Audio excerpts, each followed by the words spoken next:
जय श्री कृष्णा। मेरे प्यारे सनातनियों, आप सभी को मेरा प्रणाम। मैं नीलेश जोशी। आज रक्षाबंधन का बहुत पवित्र त्योहार है। हमारे हिंदू भाई बहन और दूसरे भी कुछ लोग हैं, एक बहन भाई को रक्षा का ये धागा, एक ओरिजिनली तो इट वाज धागा, फिर बाद में अनेक रूप में राखियां आ गई। आगे व्यापार भी उसमें दाखिल हो गया, तो बहुत से किस्म की राखियां बाजार में आजकल मिलती है। और पैसे वाले लोग तो कोई चांदी की, कोई डायमंड की, कोई सोने की राखियां भी बनवाते हैं। और सबको उसकी मान्यता के हिसाब से सबको अपनी अपनी भावनाओं को शुभकामना। मैं आपको बताता हूँ ओरिजिनली ये कहाँ से शुरू हुआ है। कभी आपने सोचा है कि देखो, मुझे भी इतना तो नॉलेज नहीं, क्योंकि मैं कोई पंडित नहीं हूँ। मेरे पास थोड़ा बहुत वांचन का ज्ञान है, बचपन से ही शौक था और अभी भी शौक है, तो पढ़ता रहता हूँ, थोड़ा मालूम पड़ा।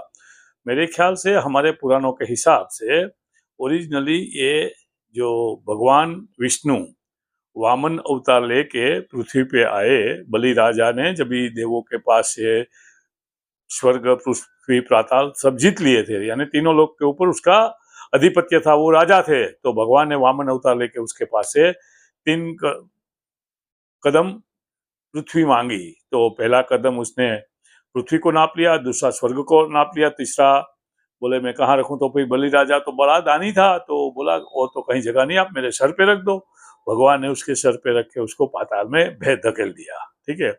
उस टाइम लक्ष्मी ने बलि भाई को, बलि राजा को अपना भाई माना, और लक्ष्मी ने पहली राखी बलि राजा को बांधी। ऐसा ये पुराणों में कहना है। जो विद्वान लोग हैं, अगर मेरी कोई क्षति त्रुटि कमी रह गई है तो मुझे थोड़ा उजागर करे, कमेंट में बताए, तो मैं अपनी क्षति सुधार लूंगा। ये पहला इंसिडेंस है।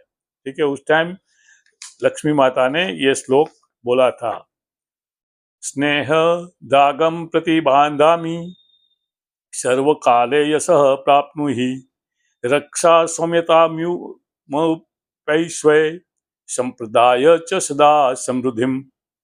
हे भाई, मैं आपको ये रक्षा का धागा बांध रही हूं, या बांध रहा हूं। भाई भी अभी बहनों को राखी बांधते हैं, मेरा बेटा मेरी बहन को बांधता है, रक्षा का वचन देता है तो वो धागा बांध के देता है। आपको ये जगत का सारा सुख और सारी समृद्धि मिले, ऐसी मेरी प्रार्थना है। परमात्मा आपकी और मेरा ये धागा द्वारा आपकी सदैव रक्षा करे, और आप हमेशा सुख संपत्तिवान समृद्ध सुखी रहे, ये मेरा प्रार्थना है। और हमारा बहन भाई का या हमारा मित्रों का, भाइयों का प्यार हमेशा बना रहे, ये मंत्र का मतलब है। दूसरा जो इंसिडेंस है, भगवान कृष्ण एक कुछ गन्ना खा रहे थे या कुछ ऐसा हुआ कि उसकी उंगली कट गई। तो ऑन द स्पॉट उसकी बहुत सी पत्राएं थी, किसी को दिमाग में नहीं आया, लेकिन द्रौपदी ने अपना चीर फाड़ के उसका पट्टी बना के भगवान कृष्ण को बांध दिया, उसका रक्त बहना बंद हो गया। तो उस टाइम भगवान कृष्ण ने वो चीर में से धागे गिने तो कुछ 999 थे। तो भगवान कृष्ण ने द्रौपदी को वचन दिया कि तुमने आज मेरी उंगली में से बहता हुआ खून बंद करके तुमने मेरी रक्षा की है, तो समय आने पे मैं भी तुम्हारी रक्षा करूंगा। और ये जो तुमने मेरे लिए चीर फाड़ के बांधा, उसमें 999 या 999 धागे है, तो मैं 999 चीर का तुमको पूर्ण करूंगा। तो जब द्रौपदी का वस्त्रहरण हो रहा था कौरवों के दरबार में, गांधारी पुत्र दुर्योधन और दुशासन उसका वस्त्रहरण कर रहे थे, तभी भगवान ने, कृष्ण ने अपना वचन पूरा किया द्रौपदी को चीर प्रदान करके। ये दूसरा इंसिडेंस है। तीसरा इंसिडेंस ये है, मैंने बचपन में पढ़ा था, मुझे सुनाई गई थी कहानी ये, कि माता कुंता जब अभिमन्यु चक्रव्यूह के लिए द्रोणाचार्य का बनाया हुआ चक्रव्यूह रचा था, अर्जुन दूर था, तो एक ही था कि जिसको मालूम था चक्रव्यूह का भेदन कैसे करने का। तो अभिमन्यु जा रहा था, तभी माता कुंता उसको, अभिमन्यु को राखी बांधती है। तभी हमारे गुजरात में एक बहुत अच्छे लोक कवि है भिखुदान गढ़वी, वो एक गीत गाते हैं, माता कुंता बांधे अभिमन्यु ने अमर राखड़ी। माता कुंता बांधे अभिमन्यु ने अमर राखड़ी। मैं गुजराती हूँ तो मेरे गुजराती में मैं बोल सकता हूँ, उसका मतलब ये है कि माता कुंता है अभिमन्यु को अमर राखड़ी बांध रही है, उसकी रक्षा का वरदान देती है उसको। क्योंकि कुंती की तपस्या बहुत थी, तो कुंती ने बोला बेटा ये जब तक धागा तेरी कलाई पे रहेगा तब तक तेरा कोई बाल बांका नहीं कर सकेगा। लेकिन युद्ध में ऐसा हुआ कि वो धागा टूट गया, फिर अभिमन्यु की हत्या हो गई। तो ये तीन प्रसंग मेरे ध्यान में आते हैं, तो मैं सोचा मैं आपको बता दूं कि रक्षाबंधन का ओरिजिनल ये है। आशा है कि आपको ये माहिती पसंद आए, नहीं पसंद आए तो भी आप मुझे कमेंट में बताएं, तो मैं कुछ और संशोधन करूंगा, कुछ और आपके सामने प्रस्तुत करूंगा। मेरी कोशिश तो हमेशा सदैव रहती है कि मैं आपको कुछ बताऊं, राइट। तो बस आप हमारे ये वीडियो देखिए, दूसरे लोगों के साथ शेयर करिए, दूसरे लोगों के बारे में हमारे बताइए।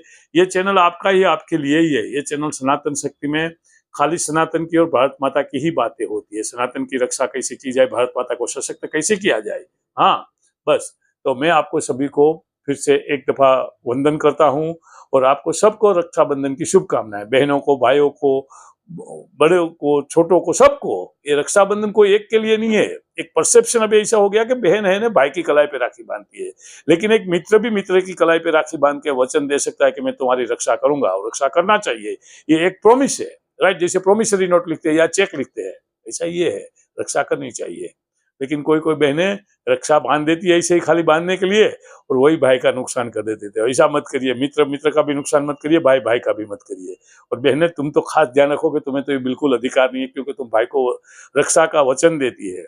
एनीवे, आप सबका धन्यवाद। जय श्री कृष्ण।